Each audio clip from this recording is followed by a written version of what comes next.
This is the Liaison podcast with Izzy Park, and today's travel show is about experiencing the serene beauty of winter in Kyoto, where ancient temple gardens meet the delicate ritual of matcha tea ceremony in Japan's most spiritually profound city. Picture this. You're standing in a temple garden at dawn, watching steam rise from a stone water basin while snow dusts the moss beneath your feet. The only sounds are the hollow knock of bamboo against stone and your own breath forming clouds in the cold air. A monk in saffron robes passes silently, his footsteps on gravel, the gentlest percussion. This moment, right here, is impossible to find anywhere else in the world. So here's the thing about Kyoto that literally changed how I think about travel. This isn't a museum. That sounds obvious, but I mean it profoundly. Yes, there are over 2,000 temples and shrines packed into this valley city. Yes, 17 UNESCO World Heritage Sites exist within cycling distance of each other.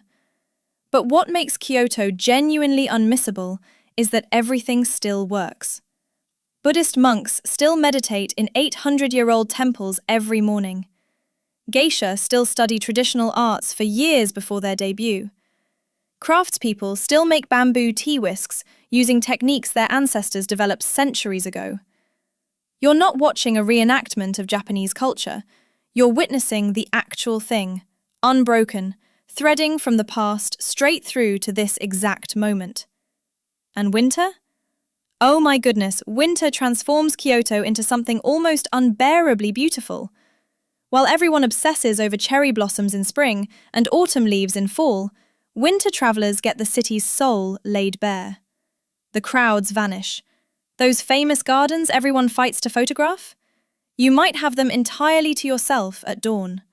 The light turns low and golden all day, perfect for photography. Snow occasionally dusts the golden pavilion, and I promise you, seeing that gold leaf against white snow and grey sky will make you understand why humans build temples in the first place. But let me tell you what really happens when you visit Kyoto in winter. You slow down. Not because anyone tells you to, but because the city teaches you through its bones. The carefully raked gravel patterns in Zen gardens, the negative space in ink paintings, the silence in tea ceremony rooms. All of it recalibrates your attention. You start noticing things you'd normally scroll past, the way morning light filters through paper screens, the sound of bamboo creaking in wind, the pattern of stones in a pathway. It's like the city gives you permission to stop performing productivity and just exist for a minute. The culture here is dense, layered, complex in ways that reveal themselves slowly.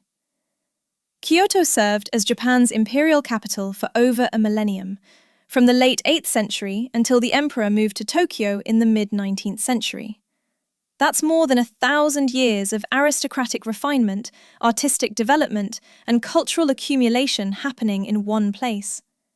Every traditional Japanese art form either originated here or reached its highest expression in this valley.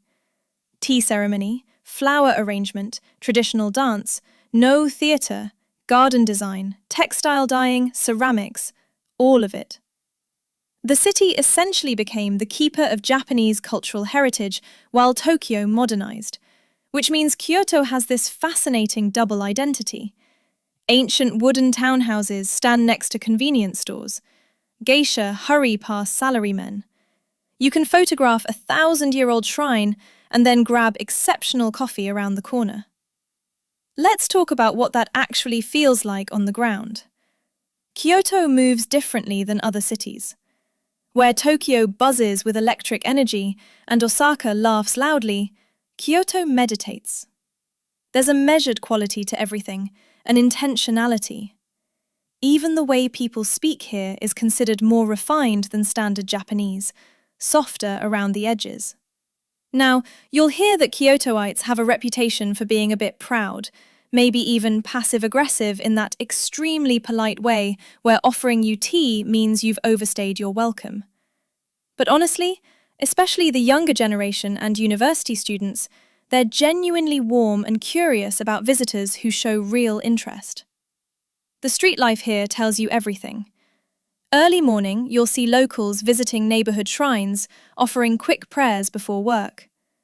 Elderly women sweep the pavement in front of their Matcha townhouses, those traditional narrow wooden buildings with interior courtyards. Market streets like Nishiki Market come alive with vendors selling pickles, tofu, seafood and vegetables arranged with the precision of art installations. The seasonal awareness is intense. People don't just notice the weather, they celebrate it. Winter brings specific foods, decorations, clothing. Even casual conversation references seasonal changes. This isn't performative tradition, it's just how life moves here. More after our break. My name is Tom Sachs. I'm an artist in New York City. For nearly 2 decades, I have been collaborating with Nike. Nike running is for runners, Nike basketball is for basketball. Nike craft is for everyone else. And then there's the spiritual dimension, which you'll feel even if religion isn't your thing. Kyoto sits at the spiritual center of Japan, with Buddhism and Shinto practiced simultaneously without contradiction. Shinto handles the everyday stuff, births and weddings and prayers for good fortune. Buddhism addresses the bigger existential questions. The result is this landscape absolutely saturated with sacred space.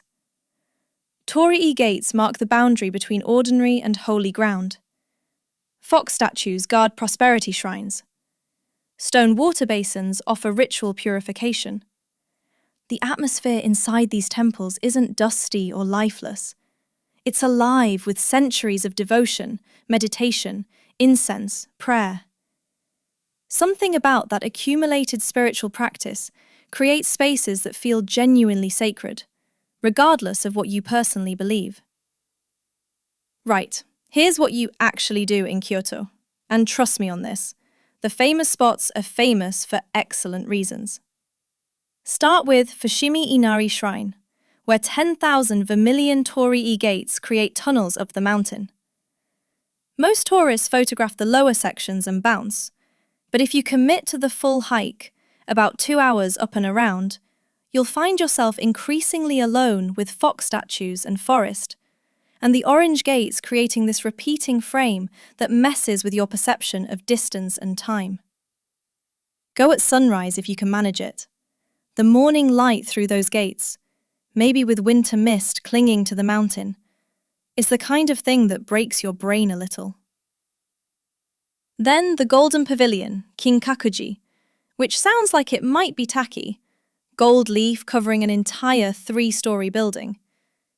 But when you see it reflected in that mirror pond, surrounded by carefully composed garden, mountains in the background, you understand why it's the most photographed building in Japan.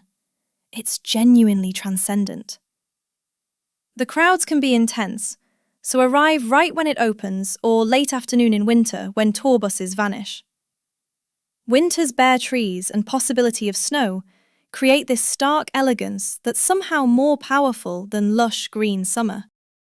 Kiyomizu Temple juts from a mountainside, on a massive wooden stage, built without a single nail, just interlocking columns. The views over Kyoto are spectacular, but honestly, the approach through Ninenzaka and Sannenzaka slopes is almost better. These pedestrian streets lined with traditional shops and restaurants. In winter, you'll have space to actually enjoy them without being crushed by crowds. Now, the Arashiyama bamboo grove gets criticized for being touristy, and sure, midday in spring, it's absolutely mobbed. But winter mornings before 8, you can walk through those towering bamboo stalks in near silence, listening to them creak and rustle in wind, light filtering green gold through the canopy. It feels like walking through a natural cathedral. And just beyond the main path, quieter trails lead deeper into bamboo forests where you genuinely will be alone.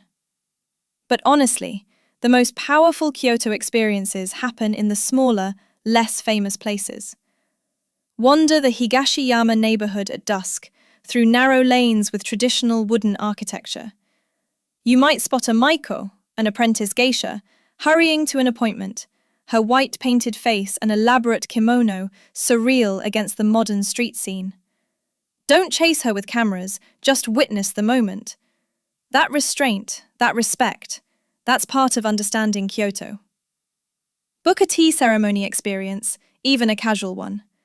Watching someone prepare matcha with movements refined over centuries, every gesture weighted with meaning, it shifts something in how you think about attention and care. The tea itself is bitter, frothy, weirdly compelling. But really, you're tasting philosophy made liquid. Centuries of Zen practice about finding enlightenment in small, perfect actions. Many temples offer zazen meditation sessions open to the public.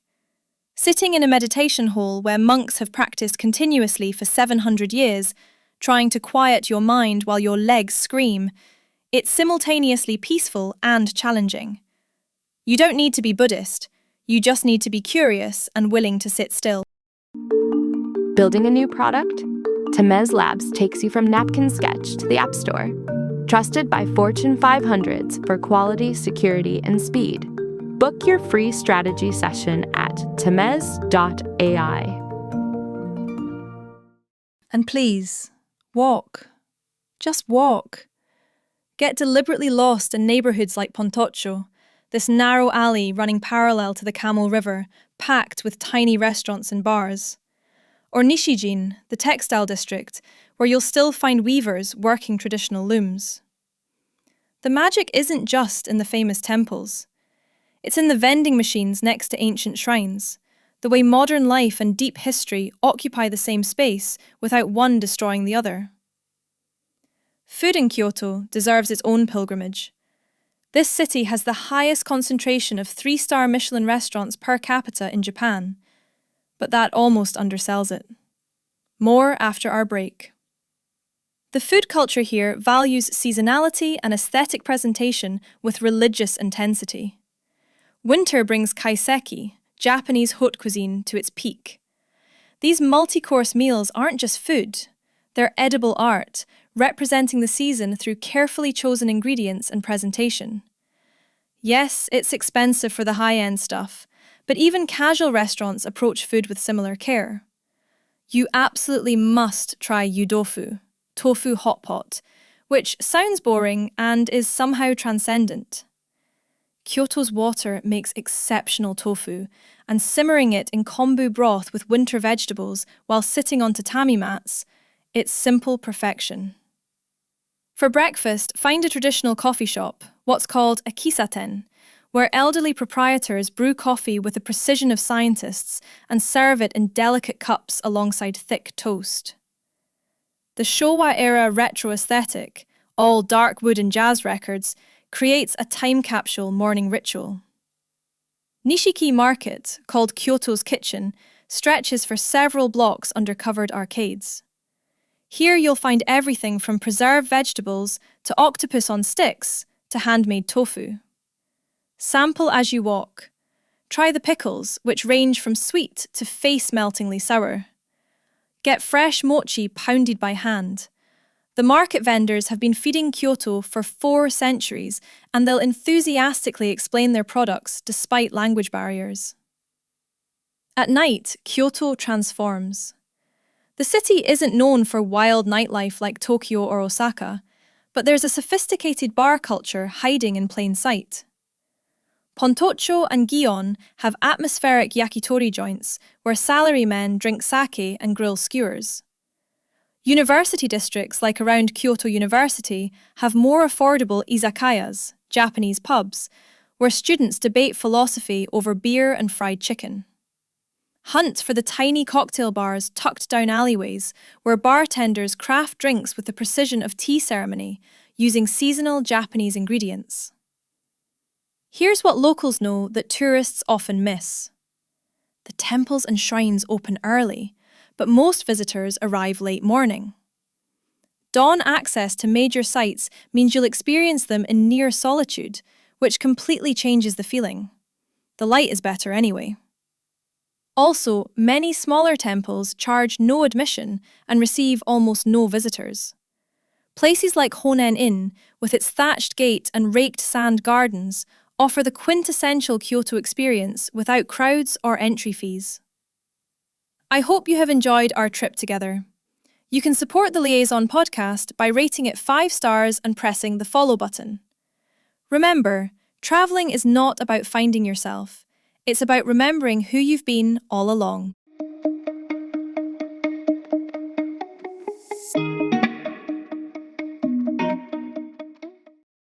Grab news.